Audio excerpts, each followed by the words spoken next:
Hey folks, Dr. Emily here, and I am on, what are we, day 5 of the 7K in 7 day sprint. Excuse me, it's late at the end of this day.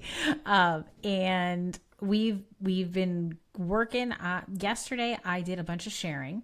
Today, I did a little more sharing too. I have not called in my testimonial shares yet. That's going to be next. I do have my tech created, my sales page all ready to go. So my upsell is already done. So I'm kind of a little bit ahead of that. So really what I'm doing now is I'm prepping on the event itself. And so I can show you a little bit like what that event structure looks like.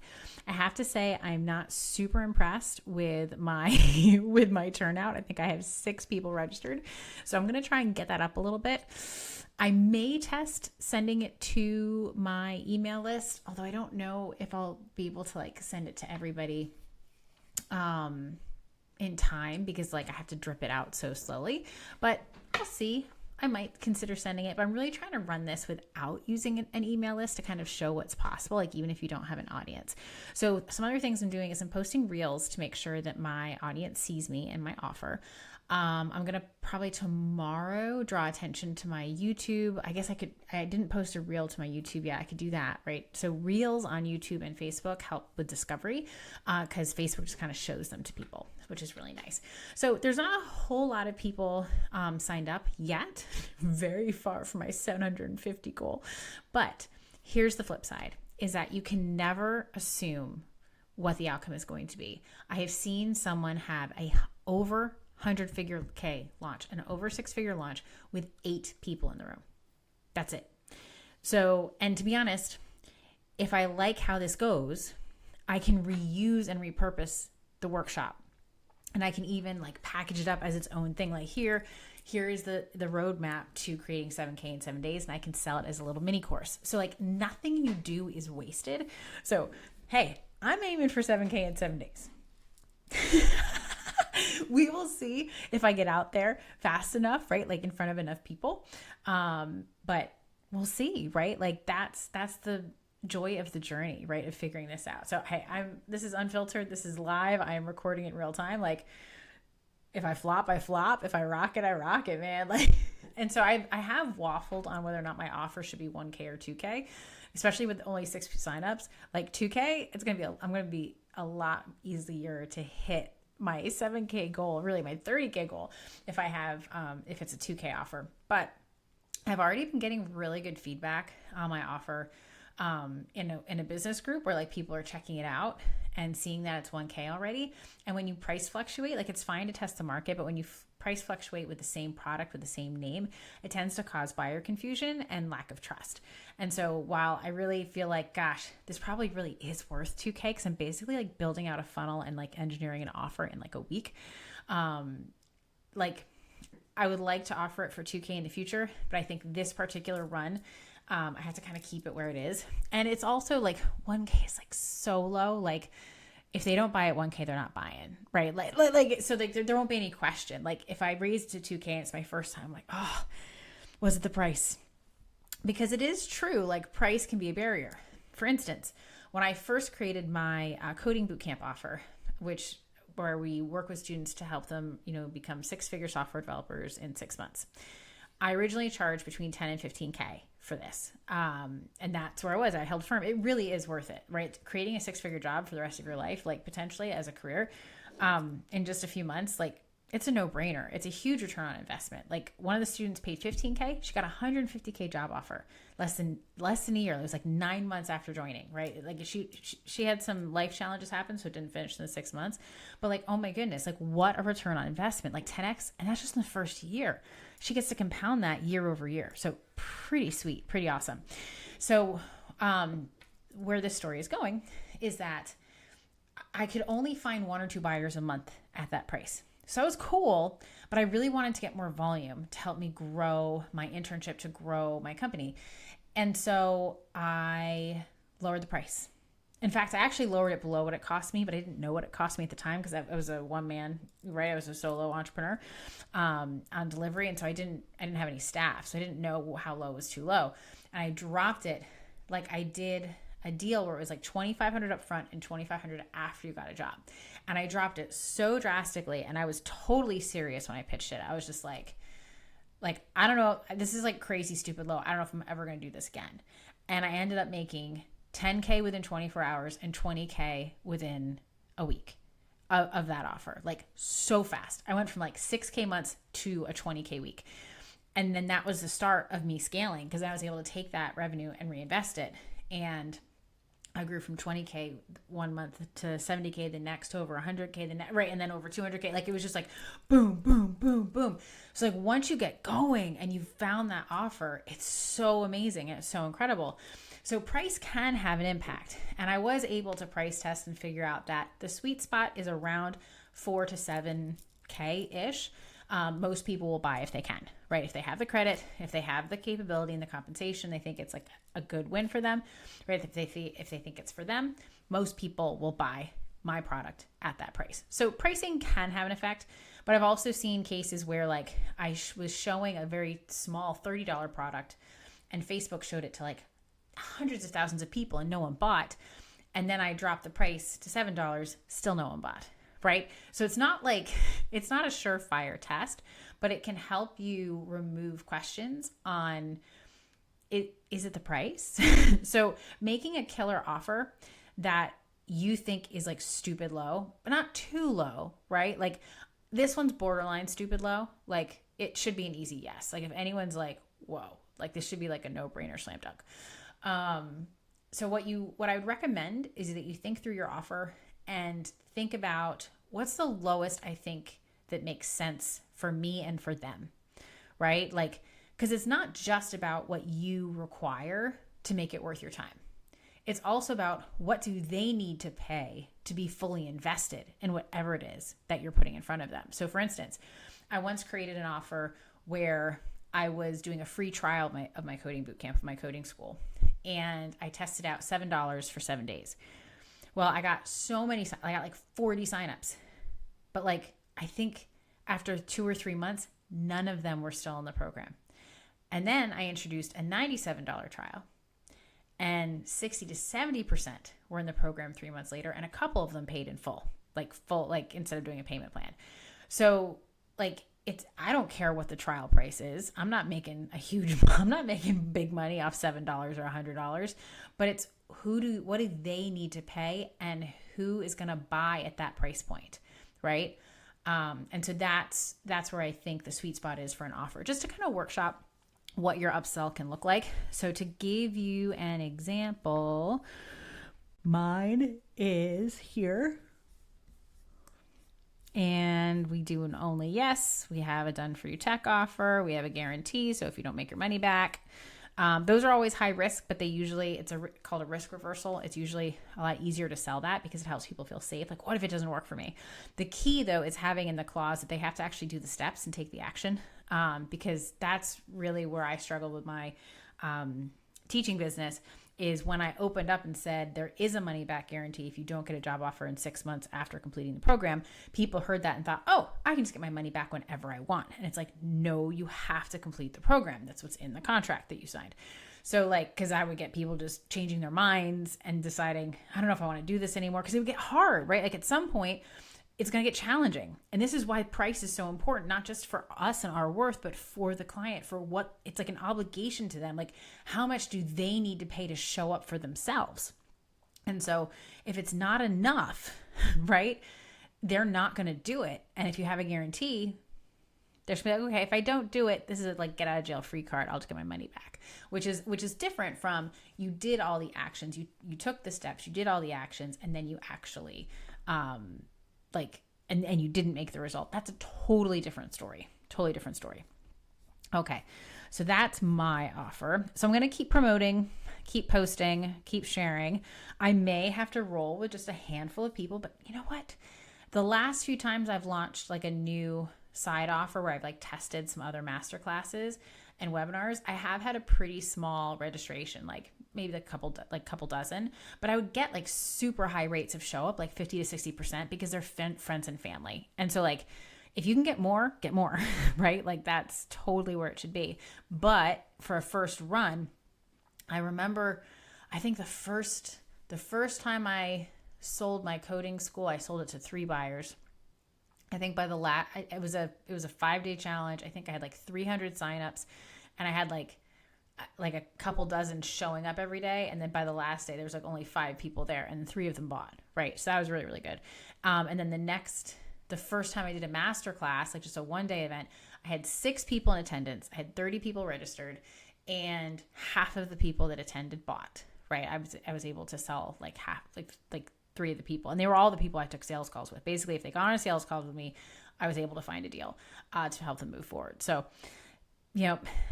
I know tons of people that have like super small launches, 8 to 12 registrants, and then like half the room buys. So you really can't tell is the thing. And because this is a week, it's more important to finish and like see the process. You could, like, one thing you can do is allow yourself more than 7 days to fill the room a little bit more, to figure out like what you need to do.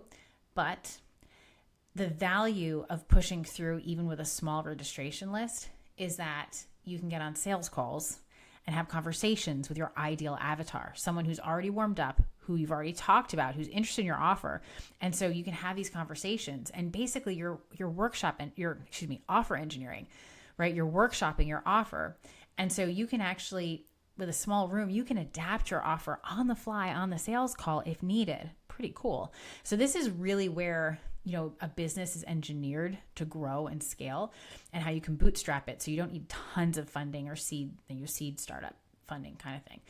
So that's what I would recommend, is even if you're not hitting the numbers that you want to hit, like, let's go, right? Let's make this happen. And we want to see the process end to end, because here's the thing. We can always turn around and run it again the next week, right? It was only a week. And maybe this time we allowed 2 weeks and we see how much we can get out there. Can we talk to our friends and families? Can we find a couple more places to email, or a couple people to share it with their audience, or like partner with, like, or offer prizes, like incentives, like offer a cut of the signups, if they share this link with their audience. Like, there's so many ways that you can expand this. And now you're thinking about it, right? Now we're seeing like, well, let's just take the basic action that makes sense. Like, what's easy, what feels right and guided and aligned, and then see who shows up. Because maybe they're the exact right people, right? It's not, having a small audience and a small list of signups is not necessarily a bad thing. For instance, I have an email list with 30,000 people on it. But how many of those people are still interested in a coding job?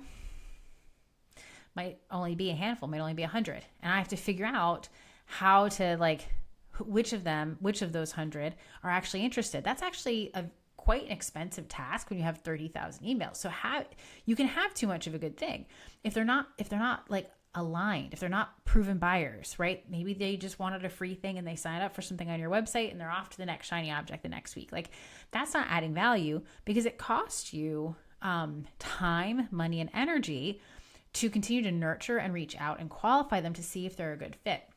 So it costs me about $25 to email 30,000 people every day or a couple times a week. And then it costs me about $500 to text message everybody, right? I think could be $250, but like, just to text message everybody and let them know about a promotion, it costs me $250. If I only have like 100 people that are interested, that would be like dollars. It would be pennies, right? So knowing like who's really your person is really important. So that's why it's not a bad thing to have a small prep. Okay, so let's dive into prepping our actual slides with our 6-figure launch formula. All right. So I'm going to walk you through what this is going to look like. I'm going to show you an example. Hold on one second. Okay, I'm going to walk you through our 6-figure launch formula. All right, for 7K in 7 days, because there's a couple key steps here, and I might have to move my face to the other side. Okay, so the first step is the opening. And what you're doing with the opening is you're building momentum.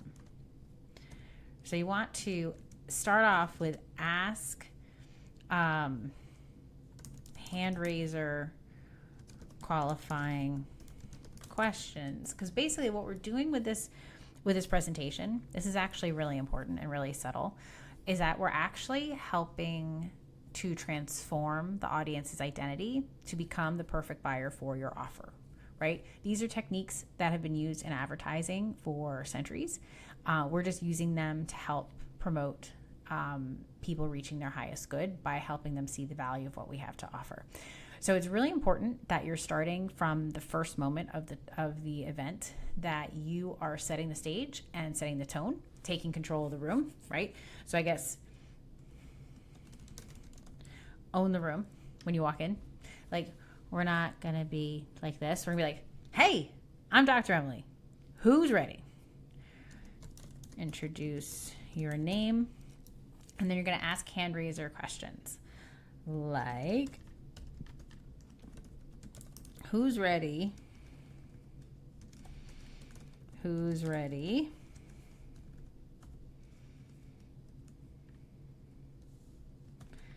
And who's ready?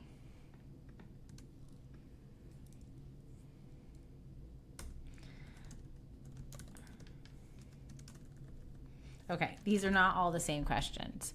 So this is who's ready, main promise of event. So who's ready to ...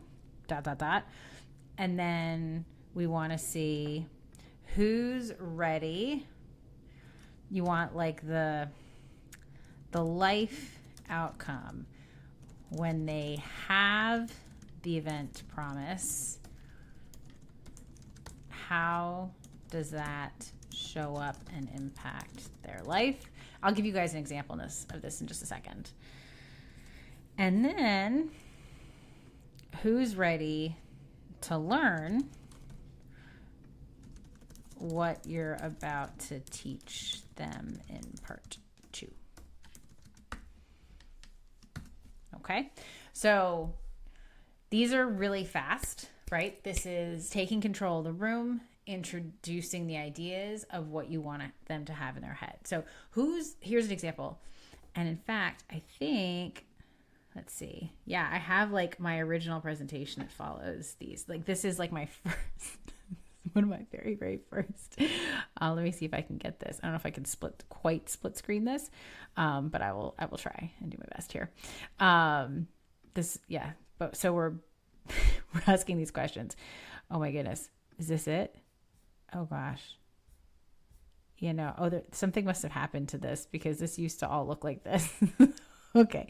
So, I remember I didn't used to have my slides behind me except for this part. The rest of the time I was speaking to the camera because I wanted the focus on me, because I wanted them to make sure they were hearing me, paying attention to me. I didn't want them distracted by something behind me.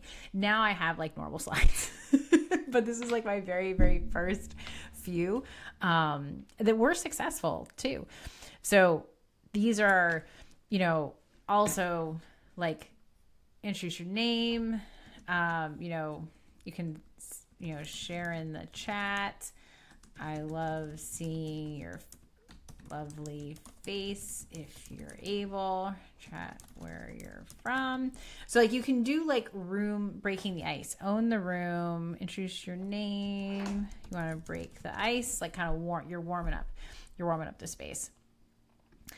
These are all techniques. If like, to be honest, being a teacher, like these are all just like, first day 101, because basically you're working to build them into a community right away, right? Because when one speaks, they kind of all hear it.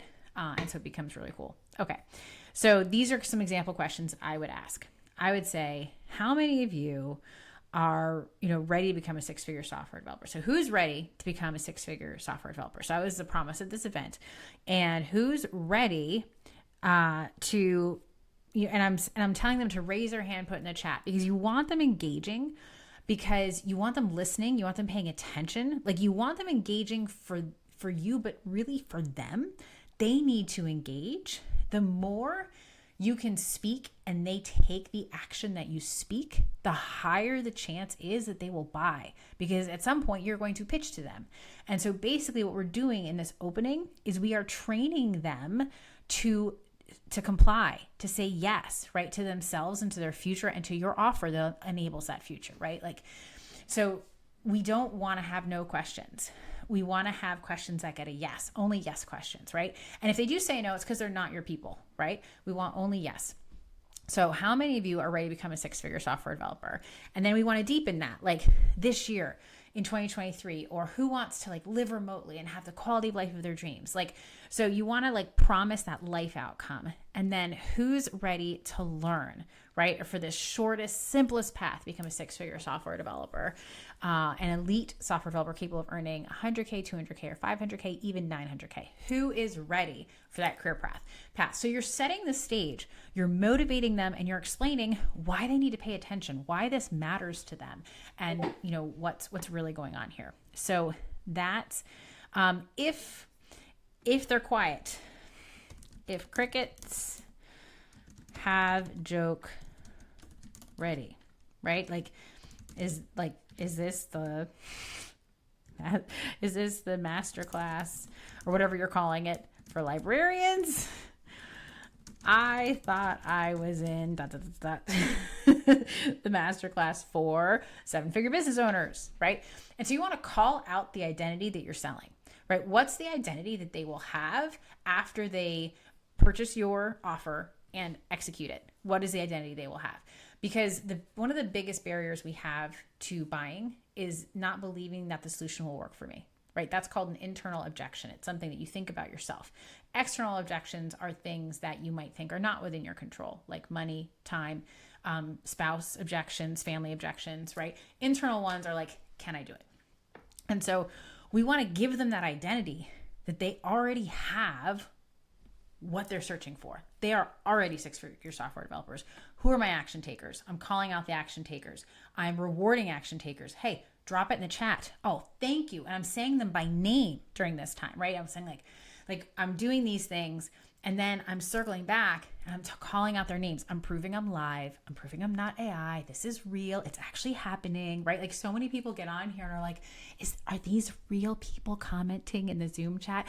Yes, they are real. But like we have to do this because there's so many like AI and automated things that like when you can truly show that you're live, it's legit. So that's what I do. Share in the chat where you're from, call them out live, right? Like welcome them. Because you're basically proving that you're a real person, right? Prove you're real. Because I'll be honest, I've been on a ton of webinars where like there's people in the chat, but I know it's not live. Like I just know it wasn't live because of how the setup works. I was like, I signed on to this and it was like 2 minutes away. Like there's no one here. So anyways, okay, sweet. So that's what we're doing first. Okay, I'm going to walk through. So then we're going to share your story, right? So you're going to build the authority a little bit. Let me make sure we've got this here. Okay. I really liked this getting the most out of today. I wonder if I can like copy it, over here. I really liked this bit. So this would be a sample audience warmer that shows you care about them and their success. So I really, really like this, right? It teaches them how to be a good participant and get the most out of today. It also price anchors. What's that? Okay. So with this bit, it's called a bit, I am like asking them to talk through, how do we learn the best? Is it what we hear? Is it what we write? Is it what we're doing or saying? And so basically what I'm seeding, what I'm motivating is is getting them to actually participate. It's motivating them to comment in the chat, because taking action on what we hear is how we remember it. And that looks like in a Zoom room, saying it out loud and talking it in the Zoom chat, communicating it, not just writing it, but communicating it to others. And I'm doing something else really important here. I am price anchoring. I am showcasing that the information that I am sharing with them is worth $50,000, and they're getting it for free. It's also price anchoring for my high ticket offer. So you want to make sure at some point in your presentation, you anchor the worth and value of what you're offering to be much higher than it actually is, because then they know they're getting a good deal, right? Because people buy the value they perceive. And if they think it's worth a lot, right, it's going to be. So for instance, I've worked with a client who sells these really cool healing frequencies. They're basically like songs, like really cool songs that have amazing transformational properties. In fact, if you do the 7K and 7-day sprint, you'll get to hear some of them, because just listening to them, it's like this mindset hack. My test group, like over half of them just had money come to them, even though they didn't even make any offers.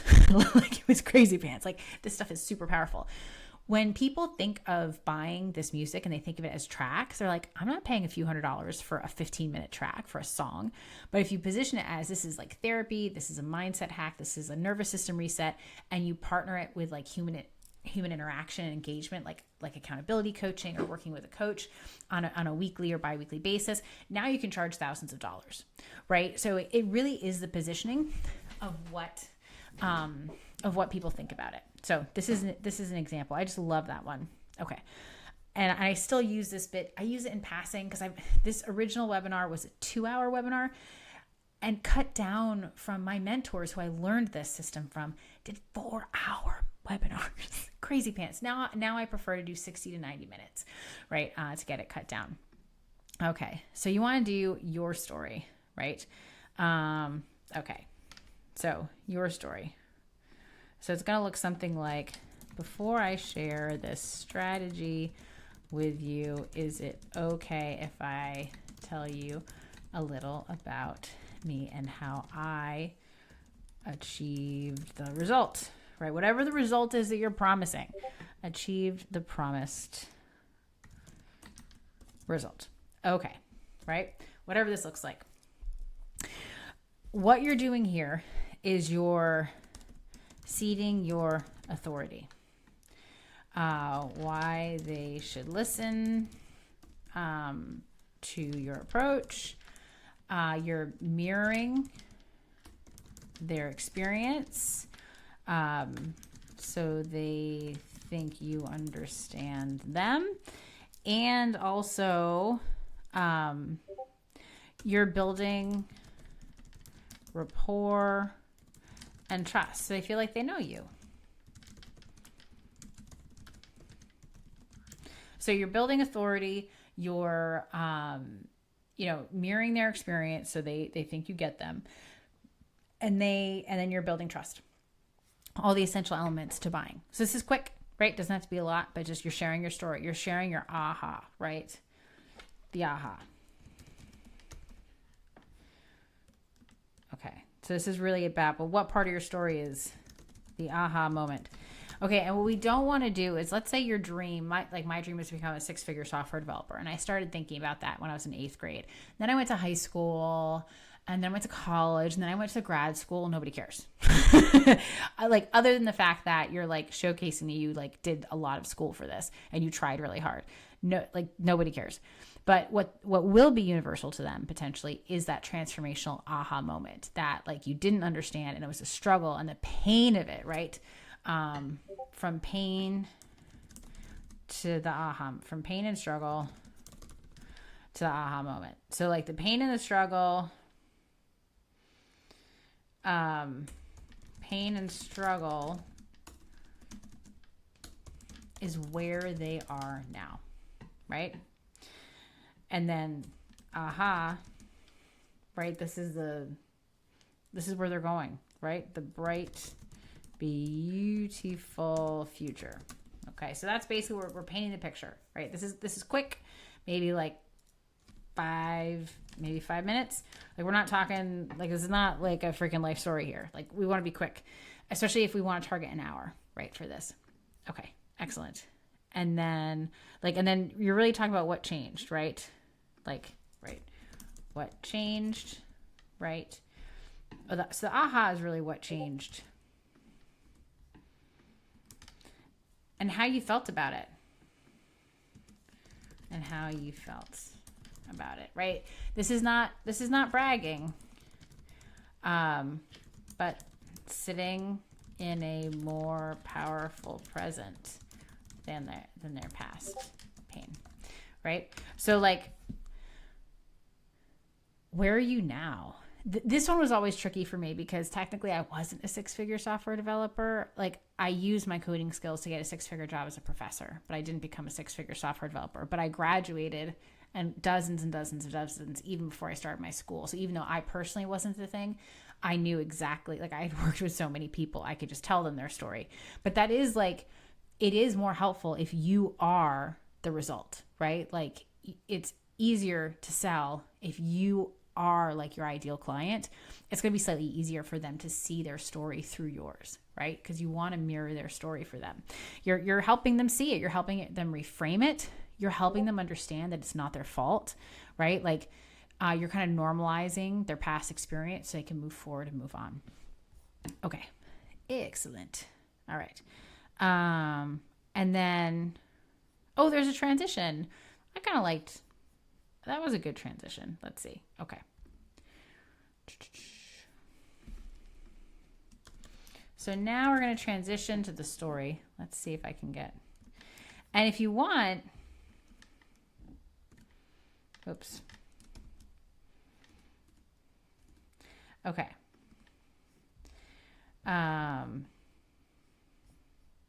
This is an example. You can like open up the floor. You can open up the floor for questions if you want. Webinar style, stay muted unless tiny, unless like under like people. Like, unless you're, if it's super small and you're under 25 people, you could, whoa, hi. You could potentially, you could potentially open it up. To be honest, webinar is a little expensive. It's like $80 a month. So if you don't have the cash flow, like, don't worry about it. Just use a normal Zoom room. But I really like the webinar style because like nobody can unmute unless I invite them. And that kind of helps control the event, control the frame, control the narrative, control the pacing. Because when people unmute, you have this constant distraction. Now, if you have like a sidekick who can manually mute people when they accidentally unmute, like, you're good to go, like if you have a team.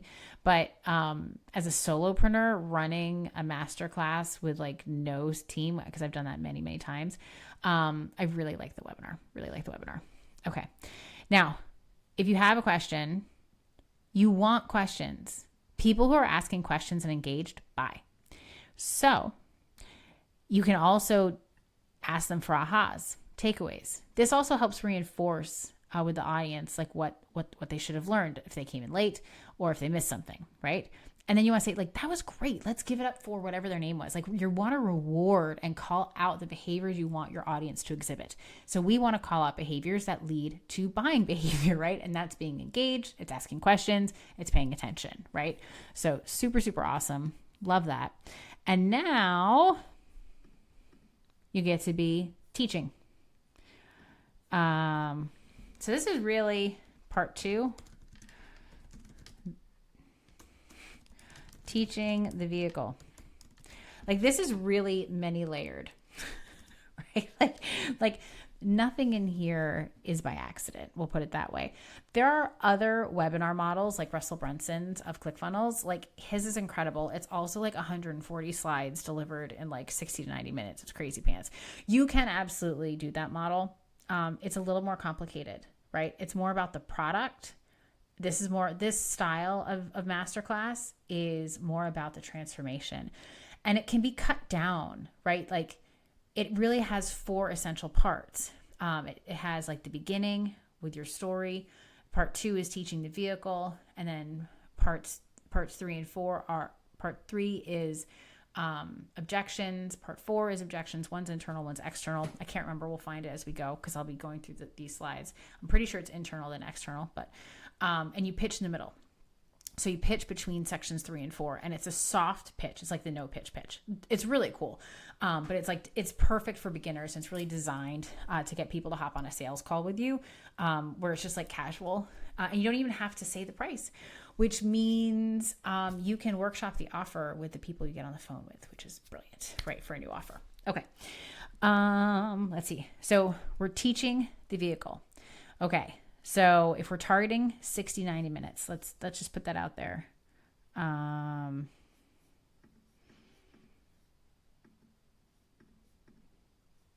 What happened? Okay, I thought I had one more slide that we had done.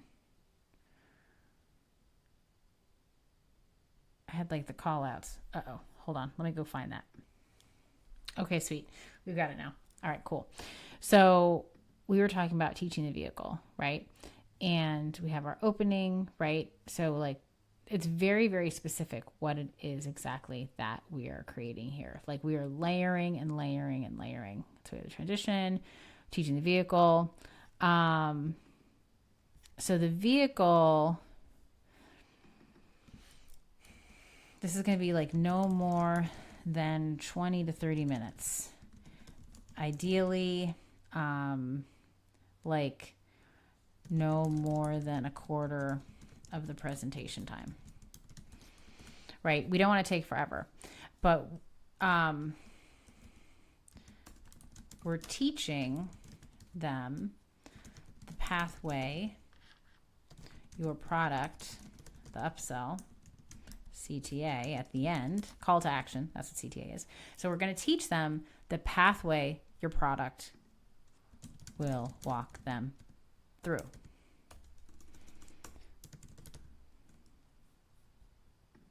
Right, the upsell CTA at the end. That is the upsell CTA offered at the end. Another way to think of this is if they wanted to do this on their own, what would that look like? Right? So like if they wanted, so for instance, for me, it's if they want to get a 6-figure software developer job, what are the steps that they have to go through? Right? And then obviously, if you'd like support in going from A to B, here's my offer, right? So yes, you're teaching something, but what you're actually teaching is about your vehicle. So ideally, this training gives them a quick aha or clarity that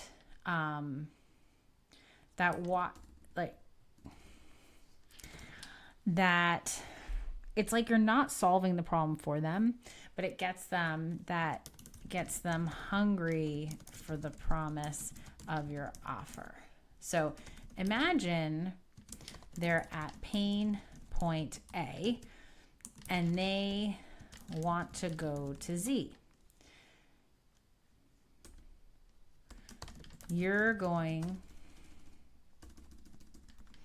You teach them how to go from A to B.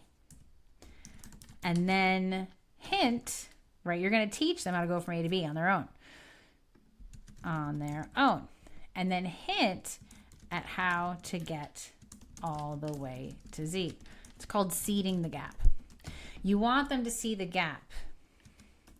You want them to see the gap between where they are now and where they're going, and how your pathway, your product, fills that gap for them. So for instance, in my offer, I teach them the roadmap to become a 6-figure software developer in 6 months. Like these are the 6 things that you have to go through. And some of those things are actually really hard to do on your own, like being on a team, on an internship, working for a real client. That is the most important and powerful thing that will get you a tech job. But oh my goodness, try getting on a team and working for a client when you're solo. Right? And actually following industry standard best practices and having all the infrastructure and a senior developer, like to answer all your questions, like whenever you need them, like it's crazy pants incredible. And so like part of it is painting the picture that it is totally doable, that they can do it, but it's going to be so much easier if they follow your program. Another way to do this is if you are like a healer and you do something kind of transformational, if you can give them a little mini taste of that transformation, like while you're with them. You don't want to eliminate their pain, because if they're not in pain anymore, they won't buy. So that's why you have to seed the gap and make sure they can still see how much better it'll be when they do the full thing. So you still want to make sure they're still feeling the pain and urgency of the problem they're trying to solve. But if you can alleviate it or give them a quick win, a quick aha, like that's really, really powerful. Like, you want to add the value. They're going to buy based on the value you've already given. So they're going to buy based on the value you've already given in the training. Okay. There we go. Okay, and then we are going to transition. So we have a couple different transitions between our parts. Okay, so transition.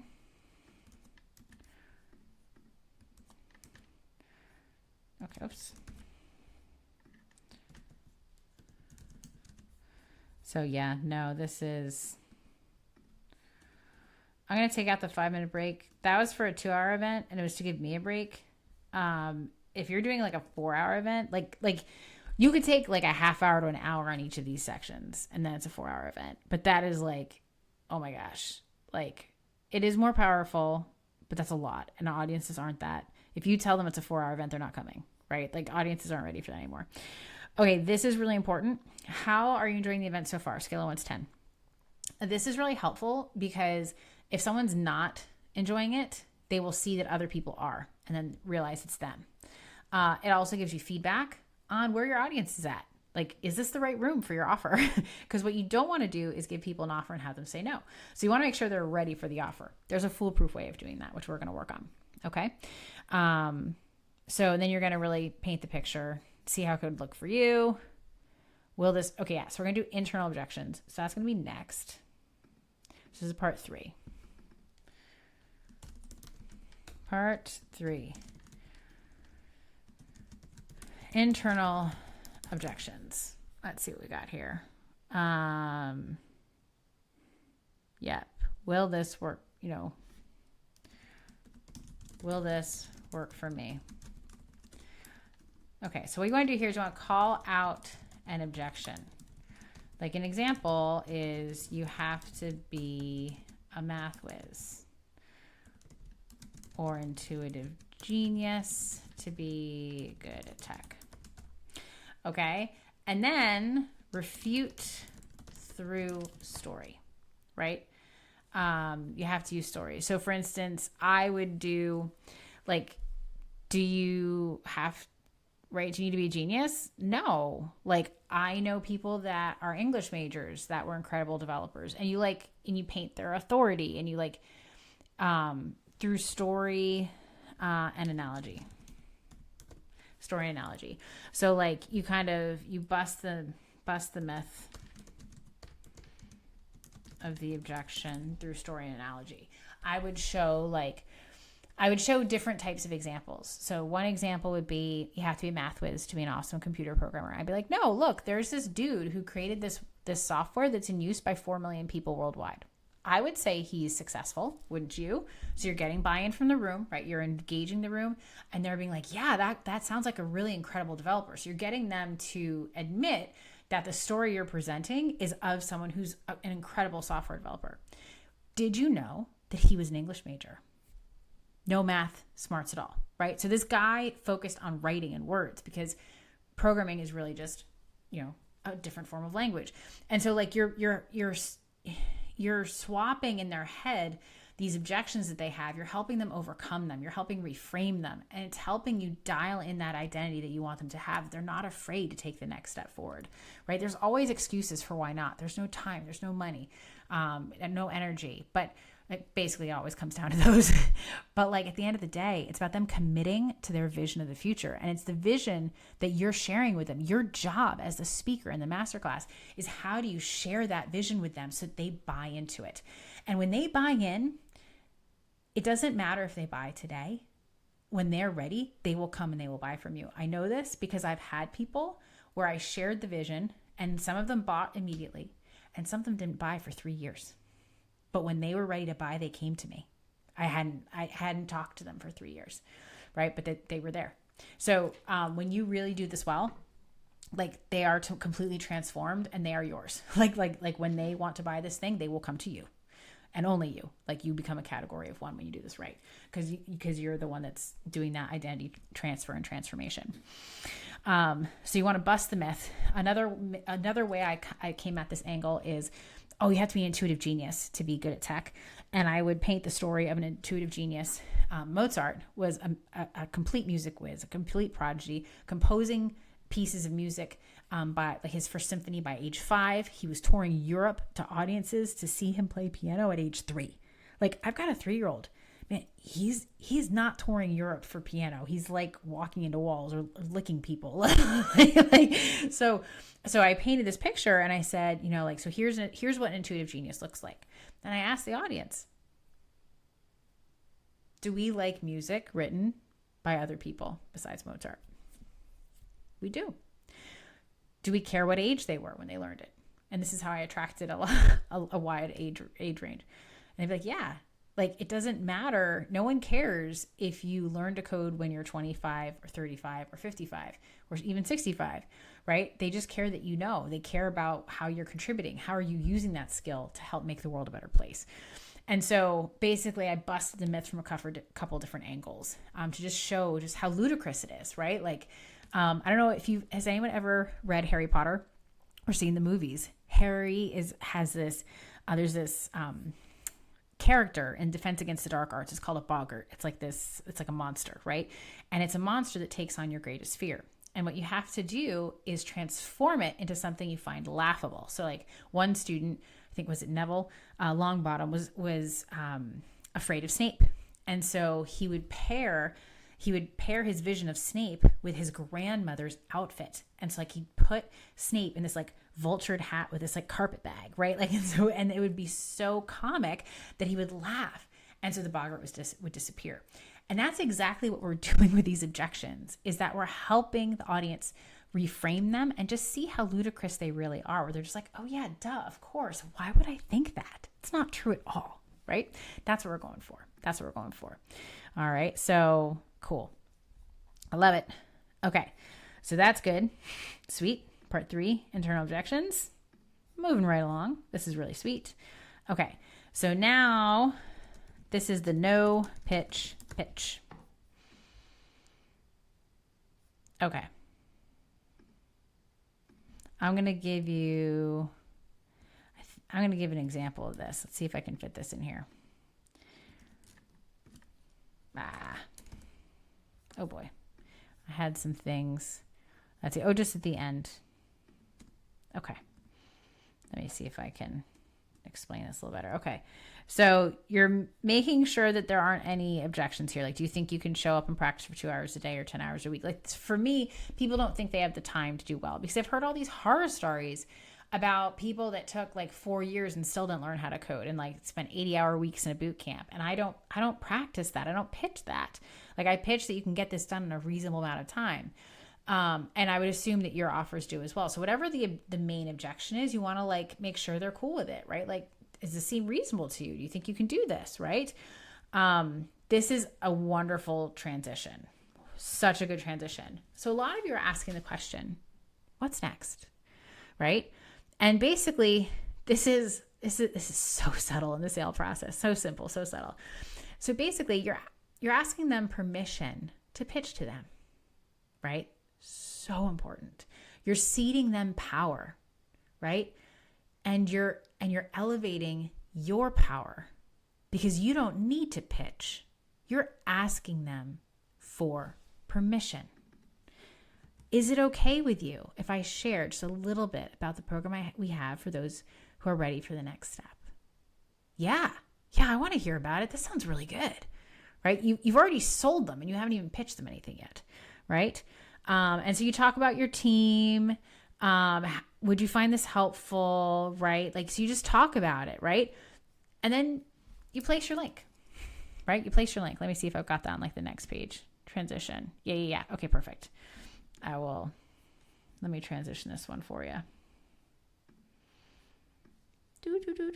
So it's another transition point. Okay. You don't have to do the 5-minute break. I did that the first few times. Let's see. So perfect. That's it's going to be perfect for some of you. Okay. So you're like calling out their identity. Oh yeah. Okay. And I got to be honest, when I walk away from this formula, It's like apply now. So you can do an apply now / calendar booking link. It could be calendar booking link for offers, for new offers, and those over $500. If you are selling something that's under $500, you don't necessarily need a call. People will basically buy. Just either live at the event or through the launch, through the follow-up sequence. Like after your event, you should have an email sequence prepped and ready to go, where you're like leading them to the sale, reminding them of like the highlights of the event, and helping overcome any additional objections that you're hearing. And this is where you can if you find people aren't buying, you can always do another training. It's a bonus, right?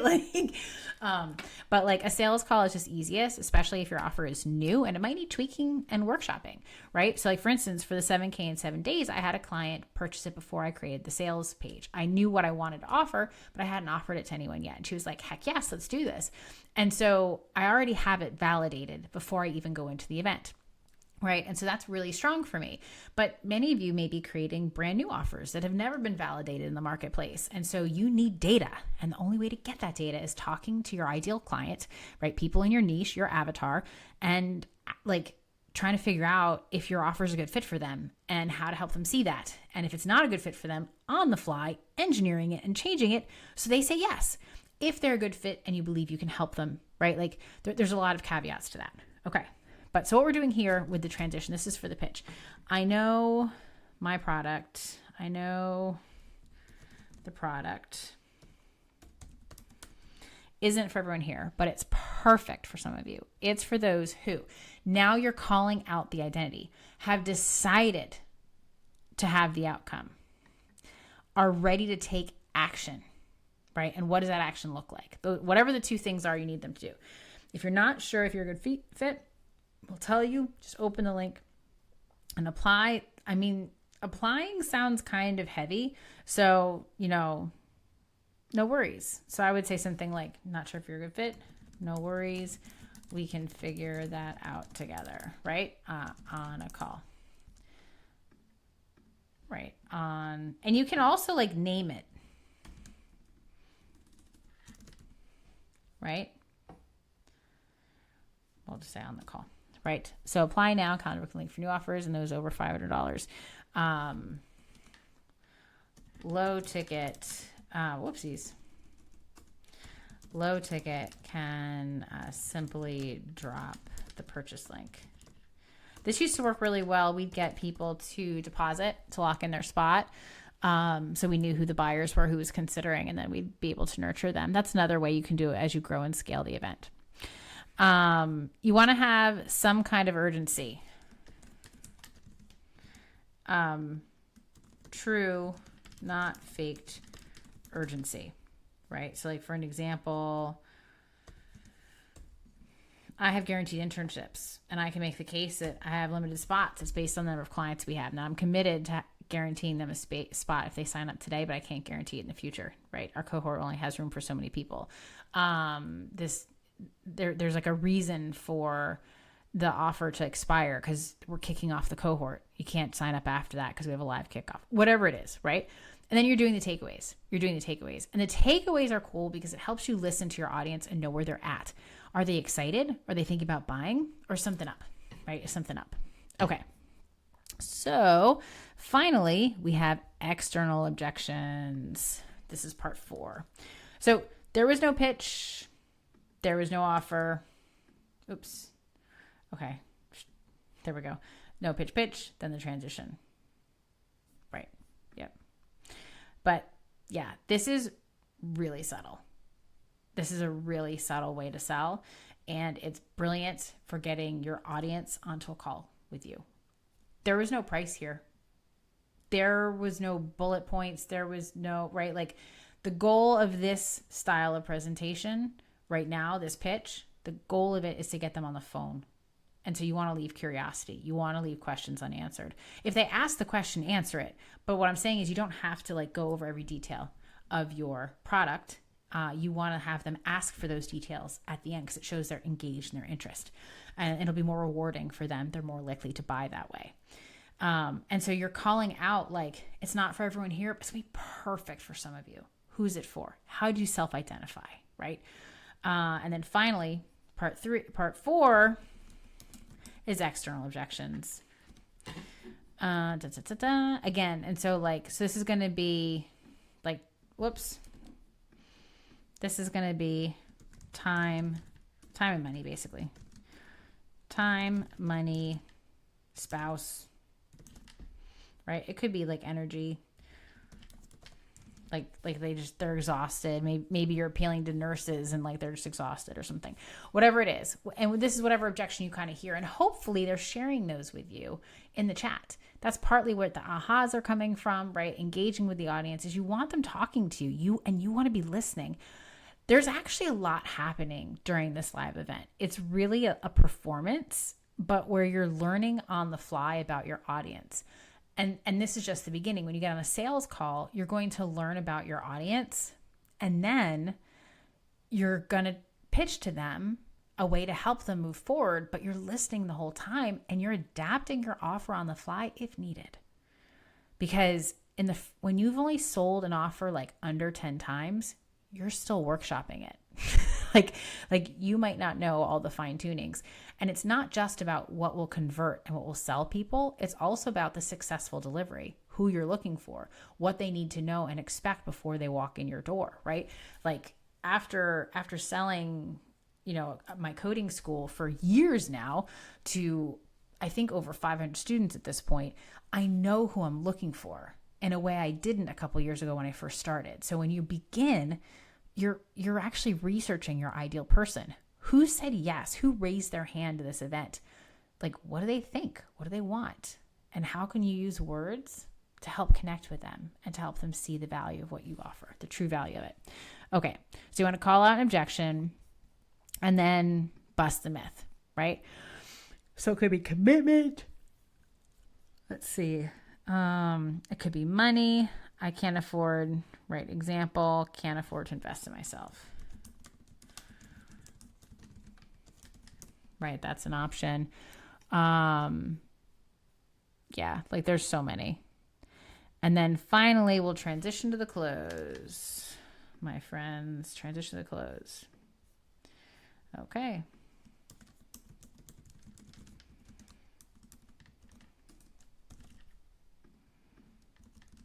Okay. So again, these are some examples. Let's chat. So this is going to be CTA link. Yeah. And then I want to be clear. You are going in front of an audience to help influence their decision-making process. But I would say more, you're there to support them and to support their future, their successful future in achieving the outcome you've both agreed on is important. So the idea is we want them to have the knowledge of how they have been transformed by this event. Because when they recognize the value that you've already given them, that is why they buy. Because they believe that when they buy, you'll give even more value, that they'll get even more closer to where they're going. So how many of you have learned something today? Right? You're calling out, you're helping them recognize just how valuable your teaching is, your training. How many of you agree that you have a clear roadmap forward and it's up to you to implement it, right? You're ceding power to them. Power is in their hands. So is the buying decision. We're out of time now, but how many of you know that if we could spend, a week or 6 months together, that I could coach on all my tools and strategies, that it would be a game changer for becoming a 6-figure software developer this year, right? Who's serious? Raise your hand. With the personal nature of the support that we offer, we only have so many slots. So this is like urgency here, right? We have like true urgency, not fake. So I only work with those who are truly serious, right? So then we have the CTA link and we open it to Q&A. And we invite them, right? What is it you'll be doing? Like customize the plan for you, right? Somehow like you want to reward questions. So here we're trying to reward questions. Okay. And that's it. And full camera. when you're in Q&A, get rid of the slides, full face on camera. You want their focus on you, right? Because you are selling the offer, you represent the offer, you want them attuned to you. Okay. So this is a really powerful webinar framework. To put it in perspective, I probably should have led with this. Like, this would have been a better presentation. But the people I learned this from, they did 7-figure days where they would have an event and they would collect over $1 million on that event. Pretty incredible. I mean, I think the offer was like $100,000 or $250K. Like, it's an expensive offer, but they would turn that into $1 million days. Kind of crazy, right? And so I learned this formula for them, and I paid multiple tens of thousands of dollars to learn this framework that they teach. And I've used it to create my own 6-figure days. I haven't gotten to 7-figure days. I've had 7-figure years. I had a 7-figure 6 months, but I didn't have a 7-figure day. Not yet, but I'm working on my 100K offer. So, yeah, this is such a powerful framework. I have used it to sell over $2 million for teaching a school, right? Something that's not usually taught this way. So it is really, really powerful. There's so much you can do with it. It can be adapted to any kind of product, but it's really one of the fastest ways to sell because you're teaching them how to sell themselves, basically. And then they're going to get on the phone with you and they're going to be all warmed up. And so the heavy lifting should already be done with the presentation, and you're just fielding like little questions. One thing to note, the longer they stay for questions, the more engaged people are with questions, the more likely they are to buy. So that's always a good sign. If your event is an hour and you get an hour to an hour and a half of questions after, you've got buyers in the room. They're most likely going to buy. And hopefully, and that's why we wanted to allow a super large block for your event, like an hour to prep, an hour to 2 hours to do the event itself and answer the Q&A, with an extra hour buffer in case it runs over, because that's a really good sign. You don't want to miss that opportunity. If you had like something for work or like something scheduled, you don't want to have to cut short the questions. You can cut short questions if you need to. If you have like 100 people in the room and like there's like a gazillion questions, like you can cut them off and say, yeah, I'll talk to you on the phone. Although with that many people in there, you just want to tell them now because you don't have to answer those questions on the phone. I've also had people buy like a 6K offer straight from the masterclass, no phone call, no text messages. I've had people buy from text messages. Like, you don't necessarily have to have sales calls, but really what this is for when you're workshopping a new offer is to give you that data. Awesome. So that was a really deep dive. I hope that was helpful for you guys. It's a really, really powerful formula. So I'm going to be working tomorrow. I've already done my upsell. I'm going to be like prepping my own presentation based on this formula. So I can be ready for the event on Friday and see how we do, man. See how we do. I'm going to still keep promoting, maybe try emailing, asking for my friends to give testimonials, just like kind of getting the word out. But really at the end of the day, I don't really care how many people are in the room, because just like think of it as there's this many people in the room now, but think of how many times you could replay that presentation. Like, if it does a good job, you could potentially put it online on YouTube and get people coming to you to buy like all the time, right? So like there's a lot of value. Or it's a practice event. You're going to run it again in 2 weeks and try and make the room bigger, right? It doesn't matter, right? You're showing up, you're doing the things, you're taking the action so you can be better. I wish you the best of luck at this, and talk soon. Peace.